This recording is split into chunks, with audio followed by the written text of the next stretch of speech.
नमस्कार विद्यार्थी मित्रांनो, या राष्ट्रीय प्रज्ञाशोध परीक्षा या संदर्भाने आपला हा चौथा व्हिडिओ आहे।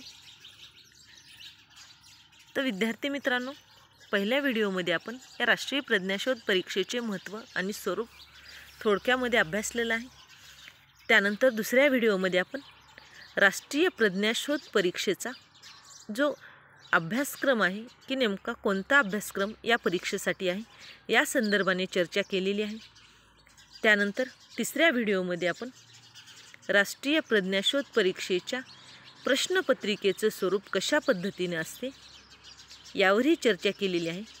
आणि आजच्या या व्हिडिओपासून आपण प्रत्यक्षामध्ये राष्ट्रीय प्रज्ञाशोध परीक्षेच्या अभ्यासक्रमाला सुरुवात करणार आहोत। तर सर्वप्रथम गणित या विषयाचा अभ्यास घटक आपण शिकवणार आहोत आणि गणित या विषयाचा अभ्यासक्रम संपल्यानंतर आपण बुद्धिमत्तेला सुरुवात करणार आहोत। तर पहा विद्यार्थी मित्रांनो, की गणित हा जो घटक आहे, हा विषय आहे, या राष्ट्रीय प्रज्ञाशोध परीक्षेसाठी 20 मार्काला विचारला जातो। यामध्ये 2 भाग आहेत। गणित भाग 1 हा 10 मार्कासाठी विचारला जातो। यामध्ये बीजगणिताचा समावेश आहे आणि गणित भाग 2 हा सुद्धा 10 मार्कासाठी विचारला जातो। यामध्ये भूमिती या विषयाचा समावेश आहे। तर पहा, बीजगणित यामध्ये एकूण 6 प्रकरणे आहेत।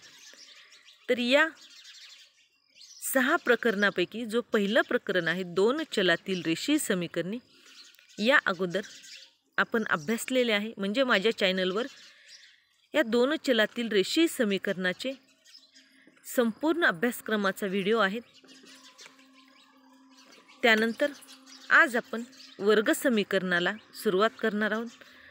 तर विद्यार्थी मित्रांनो, आपल्याला सर्वप्रथम वर्ग समीकरणे म्हणजे काय, वर्ग समीकरणाचं नेमकं सामान्य रूप काय आहे या घटकाचा अभ्यास करायचा आहे।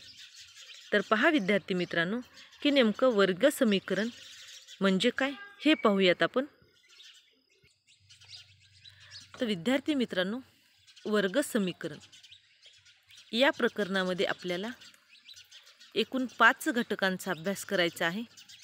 यामध्ये वर्ग समीकरण ओळख, वर्ग समीकरण सोडवण्याच्या पद्धती, वर्ग समीकरणाच्या मुळाचे स्वरूप, मुळे व सहगुणक यांच्यातील संबंध आणि वर्ग समीकरणाचे असणारे उपयोजन। तर विद्यार्थी मित्रांनो, इयत्ता 9वी मध्ये आपण बहुपदी या घटकाचा अभ्यास केलेला आहे आणि या बहुपदीचे 2 प्रकार आहेत। ते बहुपदीच्या कोटीवरून पडलेले आहेत।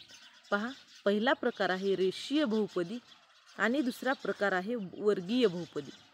तर रेषीय बहुपदी म्हणजे ज्या बहुपदीची कोटी ही 1 असते त्या बहुपदीला रेषीय बहुपदी म्हटलेले आहे आणि ज्या बहुपदीची कोटी ही 2 असते त्या बहुपदीला वर्ग बहुपदी असे म्हटलेले आहे। या ठिकाणी काही उदाहरणं दिलेली आहेत विद्यार्थी मित्रांनो। पहा, कृती खालील बहुपदींचे रेषीय बहुपदी आणि वर्ग बहुपदी यामध्ये वर्गीकरण करा।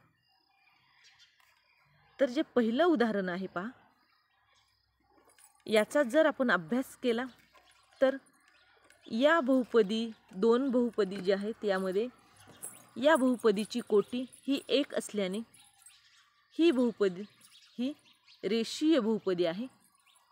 त्यानंतर हे 2 नंबरचं जे उदाहरण आहे यामध्ये बहुपदीची कोटी ही 2 असल्याने हे वर्ग बहुपदी आहे।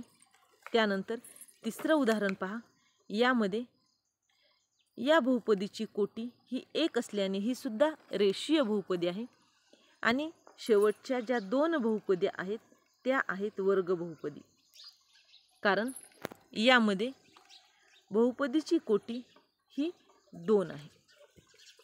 अशा पद्धतीने विद्यार्थी मित्रांनो, मला खात्री आहे की तुम्हाला रेषीय बहुपदी म्हणजे काय आणि वर्ग बहुपदी म्हणजे काय हे नक्कीच समजले असणार आहे। त्यानंतर आपण बहुपदीचं एक सामान्य रूप पाहूयात आपण। पहा,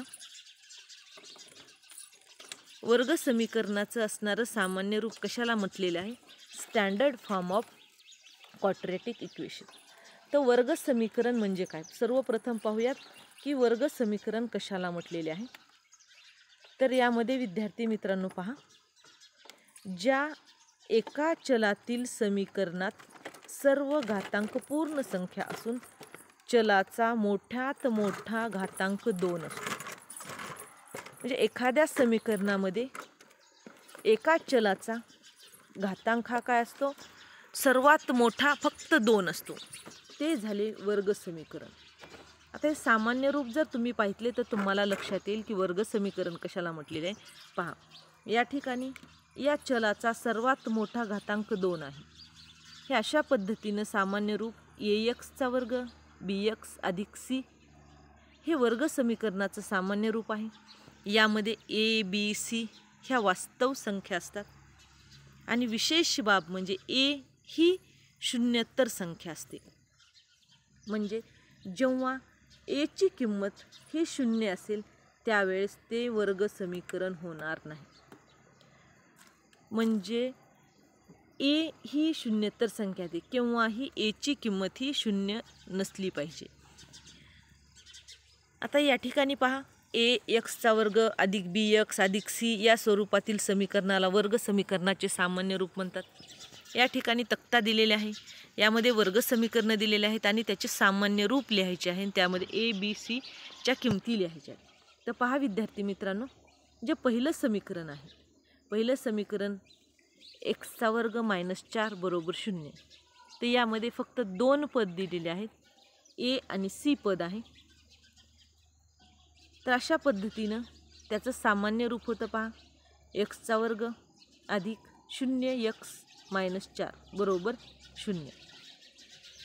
b ची किंमत 0 असली तरी चालते, c ची किंमत 0 असली तरी चालते.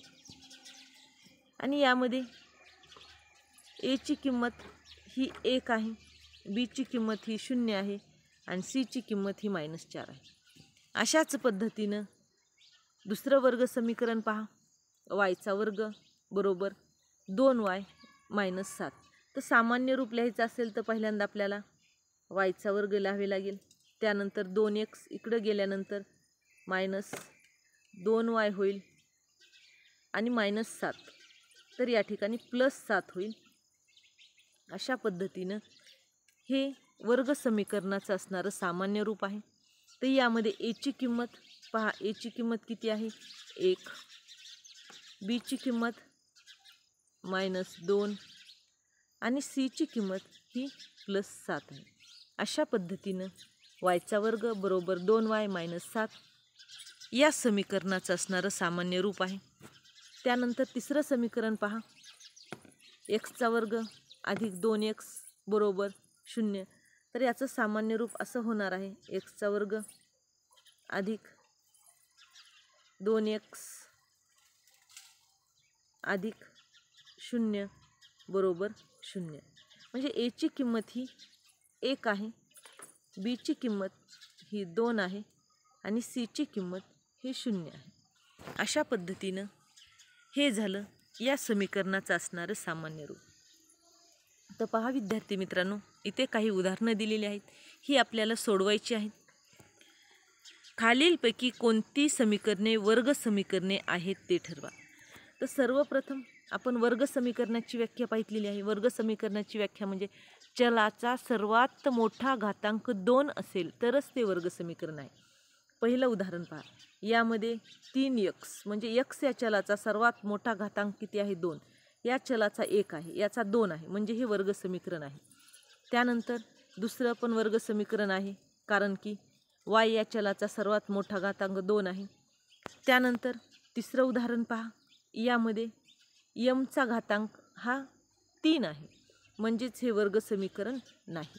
आणि चौथं हे वर्ग समीकरण आहे, कारण ह्या एका पदाने ह्या दुसऱ्या पदाला गुणल्यानंतर या ठिकाणी चा वर्ग येतो, म्हणजेच हे सुद्धा वर्ग समीकरण आहे. अशा पद्धतीने वर्ग समीकरणाची काही उदाहरणे दिलेली आहेत. यावरून विद्यार्थी मित्रांनो तुम्हाला नक्कीच वर्ग समीकरण म्हणजे काय हे समजलं असेल. त्याचबरोबर वर्ग समीकरणाचे असणारे सामान्य रूप हे सुद्धा लक्षात आले असेल. अशा पद्धतीने विद्यार्थी मित्रांनो, वर्ग समीकरण म्हणजे काय आणि वर्ग समीकरणाचे सामान्य रूप तुम्हाला नक्कीच समजले असेल. या चॅनलला तुम्ही नवीन असाल तर लाईक करा, शेअर करा आणि नवनवीन व्हिडिओची नोटिफिकेशन्स मिळवण्यासाठी चॅनलला सबस्क्राईब करा आणि बेल आयकॉनवर या बटनावर क्लिक करा. आणि या पुढच्या व्हिडिओमध्ये आपण वर्ग समीकरणाची मुळे, the roots of quadratic equation या घटकाचा अभ्यास पाहणार आहोत. Thank you very much.